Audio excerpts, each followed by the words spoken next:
What's up, everybody? Brett Okamoto from ESPN, joined by one of the top managers in the game of mixed martial arts. It is Ali Abdelaziz from Dominance MMA.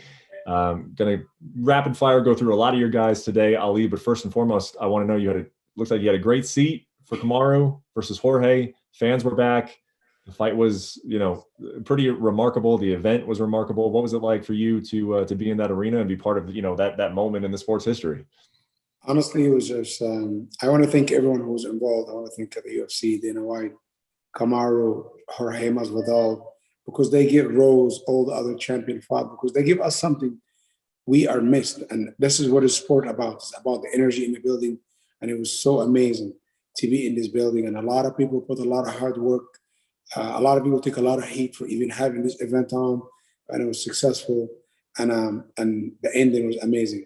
Mm-hmm. And it was just a good night for our team for sure. So who are we going to see him against next? I mean, Dana had stepped out there before the fight and said it was going to be Colby Covington. Is that the next fight for Kamaru? No, listen, Kamaru in the last 10 months fought 3 times. Mm-hmm. Colby in the last 3 years fought 3 times. After Kamaru destroyed his jaw and disfigured his face, Kamaru went and fought 3 times against very tough opponent. He went fought Woodley. Guy is not even in the UFC anymore. Was 40 years old and beat him. Maybe Colby Covington go for business. Who cares, right? Chiesa, 4-fight winning streak. Vicente Lucas, 3-fight winning streak. Leon Edward, 9-fight winning streak. Why Colby Covington is so special? What about Kamaru? If Marvin Vettori beat Israel Adesanya, why not Kamaru can go up and fight Marvin Vettori for the middleweight title, right? Mm-hmm. Listen, Kamaru earned every right to do whatever he wants right now, but we're respectful to Dana and his wishes, and we're going to work together regardless. We'll make it happen. Kamaru called me yesterday. He said, June 12th, let's throw Michael Chiesa bone. He asked me who have the longest winning streak in the division. I said, in the top 5 or 6. I said, Chiesa. He said, June 12th, Leon Edwards. Leon's got to fight. Doesn't have a fight. I said, Michael Chiesa. And it doesn't really matter who. I said, Michael Chiesa. I said, let's throw Michael Chiesa bone. Ask the UFC if I can find June 12th. I told the UFC, he want to fight. Listen to me. Kamaru can fight 3 times more this year. The Ranzo Fertitta and Dana White told me something a little bit ago. I said, the only way to stay relevant, to fight often. Kamaru is the guy. Why Colby? Why I'm gonna put Colby in the spot? Why not Michael Chiesa, right? And Michael Chiesa, he can't take Kamaru down. He can't lay and prey on him. Stylistically, it's a good fight, right?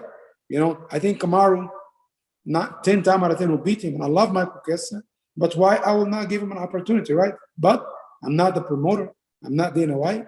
That's not. But I'm talking about scenarios.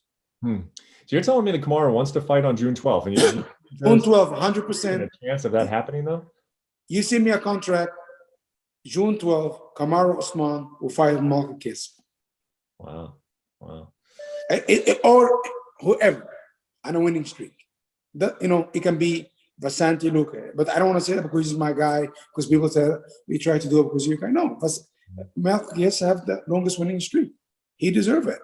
Well, how does this work, though, Ali? Because you have said that Dana is the promoter, and if he says that Colby is the guy, which he has said, how are you going to go back to him and say Colby's not the guy? If he's the guy that they want Kamaru to fight, how are you going to say no? Dana White respect Kamaru Usman.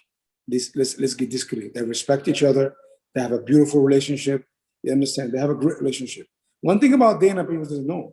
Dana's not just a tyrant who run over people. Oh, you have to do this. No, you can talk to them. Dana White told me, Kamaru Usman knock out Jorge Masvidal, he become on a different level. You see, Stephen A. Smith, Mark Callman, like so many big media talking about him, right? But guess what? Kamaru Usman went, sat for 24 hours at home, and he said, I need to fight. I love this. Let's talk about another guy who likes to stay active, and that's Khamzat Chimaev. So you said that he's coming back in August. Then he told me that he's coming back in August. Now it seems like this storyline about potentially him fighting Nick Diaz is circulating around the sport. Dana didn't, deny it at the press conference. I guess he was asked, "Hey, could Nick fight Khamzat?" He's like, "No, that's not crazy." Is there any validity to Nick potentially being his opponent? If not, who is he fighting in August? I respect Nick Diaz. I think there's a lot of sport in the sport. But this is the district attorney of Las Vegas. If this fight happened, everybody should go to jail. Everybody should go to jail. I should go to jail. The UFC, everybody. This is criminal. How are you gonna make Khamzat Chimaev one of the most upcoming fighter to fight like a guy like Nick Diaz? It's not even right. I'm not saying taking anything away from Nick. Nick have his time. He built his legacy, but I don't want to see this. If it happened, I'm not trying to go to jail. Khamzat not trying to go to jail because it will not be good. Has the UFC come to you with any names for Khamzat in August? Listen, I know one guy. I'm gonna give him a little bit clout. He said he's gonna slap Khamzat, and he have a fight coming up, Neil Magny, right? I think this is the fight to make if he wins. I think Robbie Lawler's there. I think Colby's in there. Why not Colby fight Khamzat, right? If Colby think he deserves a title fight, Khamzat have much bigger star than Colby. I don't care. Hey, listen, if Masvidal healthy, why he cannot fight Khamzat one of the biggest stars in the division. I don't care what everybody said. If you look at the UFC rankings that came out this week, the update, Zabit Magomedsharipov, it appears that he is no longer ranked at featherweight. Why is that? Listen, at the end of the day, this is a conversation I'm gonna have behind closed door. It's not something I want to talk about in public, And me and Zabit gotta talk. When the UFC gotta talk, and we're gonna figure some out. But it is what it is. The ranking mean nothing to me. When do you anticipate Zabit fighting again? Obviously, a lot of people would love to see him fight. When's the time frame for his? I think Zabit he showed up 4 times to fight this Yair Rodriguez. Yair didn't show up 4 times. I think he deserves a title shot. The UFC already have a title shot in fight in place, and we're gonna figure this out. Listen, Zabit he feel very strongly about it. He might never see Zabit again, because he feel he earned it. But at the end of the day, like I said, this is something we'll discuss behind closed door, and everybody will know about it soon. You mentioned Gaethje, and you said that there's just nothing out there for him right now. So what is he doing? I mean, and where do you see his next move coming from? Listen, I don't know. This is something me and Sean Shelby have to talk about, and we're gonna have to figure it out. It's a problem I don't like because he's the odd man out. There's nobody out there really for him to fight. Or maybe he can make a fun fight, like somebody fun, right? But we asked for Max Holloway. I got cussed out. But Max Holloway versus Gaethje, I got cussed out, and I understand. Why Dana? I'm not gonna say who, but it's listen. It's okay.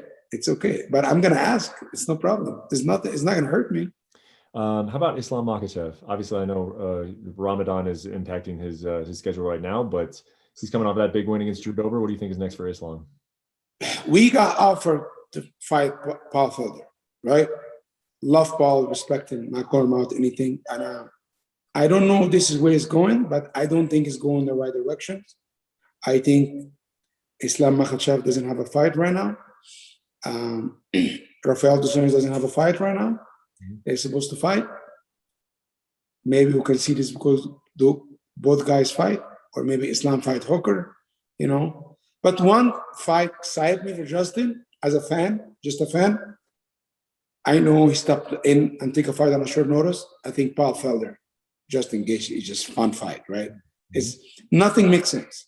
Nothing makes sense.